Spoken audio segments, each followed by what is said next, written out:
फक्त रोजगार निर्मितीच नाही, उद्योग वाढ, शेतकऱ्यांसाठीच्या योजना, आरोग्य योजना, लाडक्या बहिणींच्या योजना.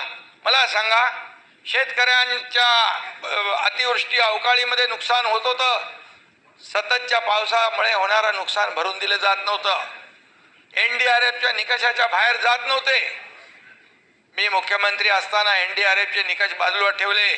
NDRFच्या दुप्पट आम्ही देऊ लागलो. 2 हेक्टरचं भाई 3 हेक्टर केलं. सततच्या पावसामुळे होणारं नुकसान जे आहे ते भरून देऊ लागलो. अगदी गोगलगाईंनी केलेलं नुकसान देखील आम्ही भरून दिलंय. ही वस्तुस्थिती आहे. आणि आता जे झालेलं जे नुकसान आहे, प्राण्यांनी केलेलं नुकसान, तेही आपण भरून देतो. आणि म्हणून नीलगाईपासून गोगलगाईपासून सगळ्यांनी केलेलं नुकसान. आणि म्हणून या आता झालेल्या सप्टेंबर ऑक्टोबरमध्ये अतिवृष्टी झाली, त्यामध्ये देखील खूप मोठं प्रचंड नुकसान झालं.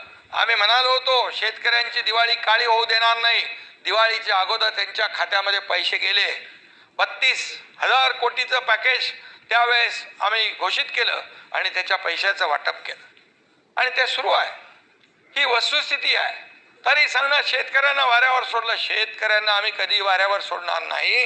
या राज्याच्या तिजोरीवर पहिला अधिकार कोणाचा असेल तो आमच्या बळीराजाचा आहे, शेतकऱ्याचा आहे.